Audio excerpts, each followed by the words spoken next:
शरीर माध्यम खलु धर्म साधनों।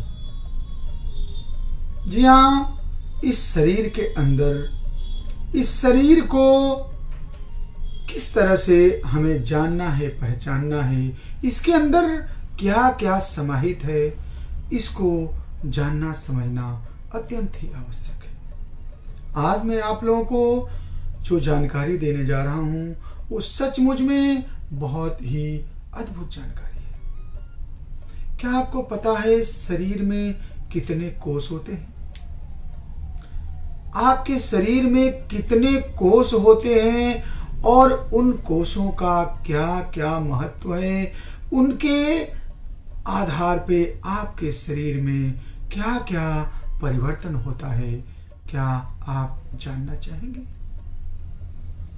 आज मैं डॉक्टर एस.बी. तिवारी कल्याण जी आप लोगों को पंचकोश के बारे में बताता हूं। शरीर में 5 कोष होते हैं। अब कौन कौन से और उन कोषों का क्या क्या महत्व है जीवन में, आइए हम विस्तार से जानते हैं। पहला कोष होता है दोस्तों अन्नमय कोष। आपको पता है ना कि हम कुछ भी खाते हैं, पीते हैं, वो शरीर में लगता है और उससे अस्थि, ब्लड, चर्म, मांस, मज्जा और जो कुछ भी बनता है ये अन्नमय कोष के अंदर होता है। ये 2 तरह के होते हैं, एक होते हैं प्रत्यक्ष और दूसरे परोक्ष। यानी कि अन्नमय कोष हम अपने हाथों से छू सकते हैं, आंखों से देख सकते हैं। दूसरा कोष होता है प्राणमय कोष। जी हां, बहुत ही महत्वपूर्ण चीज, जीवनी शक्ति। आपके शरीर में जो जीवनी शक्ति है, क्या आपको पता है कि ये किस कोष के वजह से चलती है? ये प्राणमय कोष के वजह से चलती है। यानी कि आपके शरीर में ऊर्जा, आपके शरीर में जो तरंगे, आपके शरीर में जो अंदर और बाहर की जो चमक होती है ना, ये ऊर्जा होती है ना, ये प्राणमय कोष के द्वारा ही समायोजित की जाती है। अगर आपकी जीवनी शक्ति मजबूत है तो आपके शरीर का जो व्यवस्था होगा कुछ अलग ही होगा। तो प्राणमय कोष को आपको जानना अत्यंत आवश्यक है। तीसरा होता है मनोमय कोष। मनोमय कोष, इसके अंदर दोस्तों आपकी विचार, आपकी बुद्धि, आपका विवेक, आपका धैर्यता, धीरता, गंभीरता, ये सारी चीजें इसी कोष के अंदर आती हैं। अब मनोमय कोष के द्वारा हम कैसे जो है अपने शरीर में चेतना लाएंगे और उस चेतना के द्वारा कैसे हम अपने आप को प्रखर बुद्धि, प्रखर विवेक ला सकते हैं। आपको बता दूं कि चेतन, अचेतन एवं उच्च चेतन का समावेश भी इसी मनोमय कोष में देखा गया। तो कितना अद्भुत है मनोमय कोष को जानना। इसके बाद हम आते हैं विज्ञानमय कोष।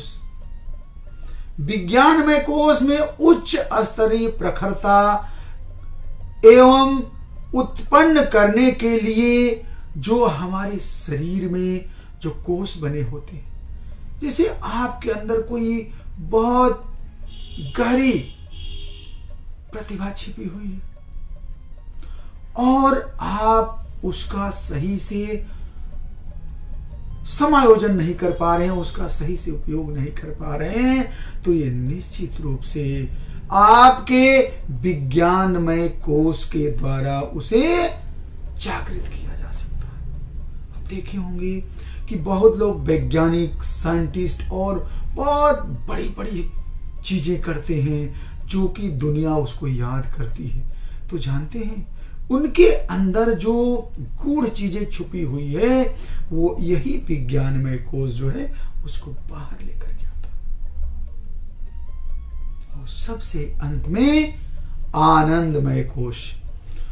सचमुच में जब आपके अंदर इस कोश की प्रगाढ़ता हो जाएगी तो आपके जीवन में कुछ नहीं रह जाएगा।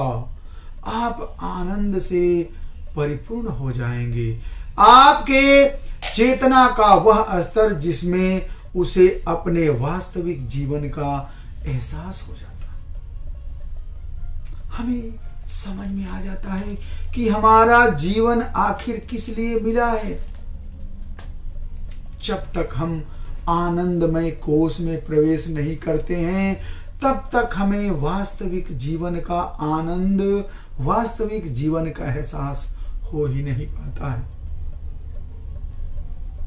इसलिए इस आनंदमय कोश को स्ट्रॉन्ग करना, मजबूत करना बहुत आवश्यक है। और जीवन में सचमुच में वही धन्य हुआ है जिसने अपने जीवन में आनंद कोश को आनंद से भर दिया। हमें उम्मीद है कि आप लोगों ने पंचकोश के बारे में एक महत्वपूर्ण जानकारी हासिल की। साथियों, ये स्थूल शरीर है ना, इस शरीर के अंदर कैसी कैसी संरचनाएं हैं, कैसे कैसे एहसास हैं, इसे हमें जानना, समझना ये परम आवश्यक है। हम मनुष्यों की जिम्मेदारी है कि हम अपने शरीर के बारे में वास्तविक अध्ययन करने की कोशिश करें। तो आज आप लोगों को पंचकोश के बारे में महत्वपूर्ण जानकारी देकर हमने अपने धर्म का निर्वहन किया, इसलिए कि पंचकोश आपके शरीर का एक ऐसा पैमाना है कि आप इसे जगा करके, विकसित करके अपने जीवन में बहुत कुछ कर सकते हैं। तो अपने इन कोशों को मजबूत करें और जीवन को धन्य बनाएं।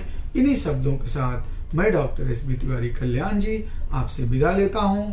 बहुत बहुत धन्यवाद। जय हिंद, जय भारत।